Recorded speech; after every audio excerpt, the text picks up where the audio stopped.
Assalamualaikum teman-teman, sahabat Ikhtiar Esen khususnya, dan teman-teman semua yang menonton channel YouTube saya. Semoga kita sama-sama selalu diberi kemudahan-kemudahan dalam segala hal. Teman-teman, ini udah menunjukkan pukul 10 pagi. Kita baru sarapan. Jadi saya kalau bangun tidur itu di kisaran jam 7, setengah 8. Memang agak siang karena konsultasinya terlalu banyak. Jadi istirahat sebentar sambil konsultasi, menjalani aktivitas juga yang lain, baru sarapan pagi. Sarapan pagi kita menunya sambal. Ini sambal bikinan ibu mertua, alhamdulillah enak. Saya suka makan apa saja harus ada sambalnya. Ini tahu di oplok-oplok namanya kalau orang sini bilang. Tahu diiris kemudian dikasih sambal dan kuah air sedikit. Jadi banyak yang beranggapan masalah itu orangnya super mewah. Wah, serba mewah karena yang sering ditampilkan kan tampilan-tampilan mewah. Sesungguhnya tidak. Ini keadaan rumah kami, rumah mertua sebenarnya sih, bukan rumah saya. Ini sederhana, batunya aja belum coba dihalikan ke sini. Nah, coba lihat, nah belum ada yang diplaster. Ini beras, karena hidup di pedesaan jadi beras nggak beli, berasnya beras sawah. Baik teman-teman, sebelum saya makan, sebenarnya nggak bagus sih menghadapi rezeki sambil bercerita, itu nggak bagus, cuman nggak apa-apa. Tidak menyalahi aturan dari dosa yang besar. Jadi sebelum saya sarapan, saya ingin membagikan tips. Kadang-kadang orang sering bertanya sama saya, Mas Ali, bagaimana mengatasi umpan yang diracun sama orang? Mengatasi lapak yang diracun sama orang.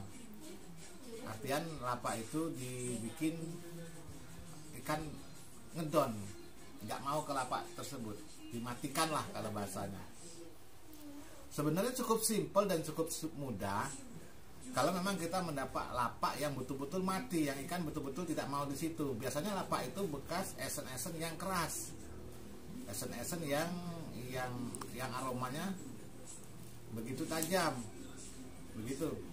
Ada juga yang mungkin pakai metode mematikan lapak dengan media-media yang betul-betul bisa mematikan lapak tersebut, misalnya seperti permen, hack dan lain-lain. Jadi kalau kita menemukan lapak tersebut, langkah pertama yang kita lakukan mencairkan kara. Jadi kara kita cairkan di mangkok. Kemudian kara tersebut kita kasih air sedikit, sekitar 2 sendok. Karanya kara kecil saja. Kemudian kita ambil umpan kita, umpan yang mau buat mancing tadi, sekitar sejempol segini. Itu kita cairkan seperti bubur di kara tersebut. Nah, setelah itu kita kasih masako 2 sendok makan. Jadi atau 1 bungkus lah, 1 bungkus saset masako. Kita kasih semua, kita aduk lagi. Nah, kemudian kita tambahin air biar dia mencair, posisinya mencair.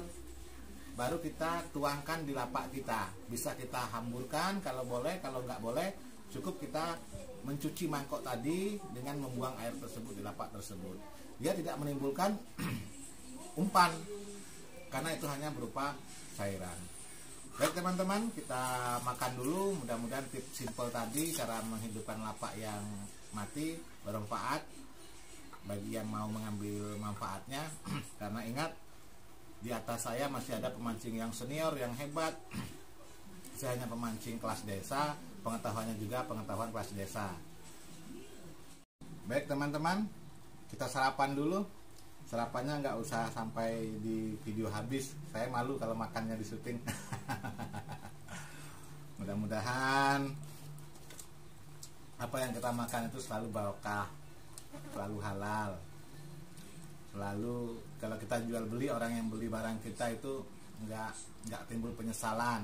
Jadi saya tekankan juga nih, kebetulan seller-seller kalau lagi nonton seller Ikhtiar Esen, sebelum membeli esen kita, yakinkan dulu konsumen, kasih pertanyaan, Mas, apa udah yakin membeli ikhtiar kami? Kalau memang dia mau beli, monggo, nggak beli jangan dipaksa. Kita nggak perlu pakai janji muluk-muluk, ini gini, nggak usah. Karena apa? banyak orang terjebak dalam membeli gara-gara melihat postingan, gara-gara melihat hasil dan lain-lain. Karena sesungguhnya apa yang kita jual ini medianya esen itu biang. Jadi bermain esen itu berulang-ulang saya katakan tidak semudah membalikan telapak tangan. Esen mahal belum tentu gacor, esen murah juga belum tentu tidak gacor. Seumpama kita membawa mobil Fortune, apabila dikendalikan dengan kemampuan yang rendah, maka perjalanan pun akan tidak mampu mengimbangi penyetir mobil Ayla yang mempunyai skill menyetir yang cukup tinggi. Intinya begitu. Saya akhiri teman. Wassalamualaikum warahmatullahi wabarakatuh. Saya ambil nasi dulu, kita makan.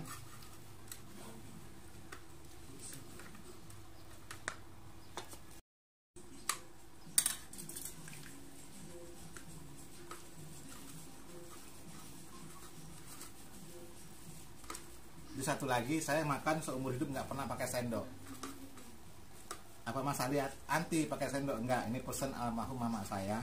Jadi kalau makan jangan pernah pakai sendok. Maknanya saya nggak tahu sih. Tapi kalau mengikut sunnah Nabi memang makannya pakai tangan.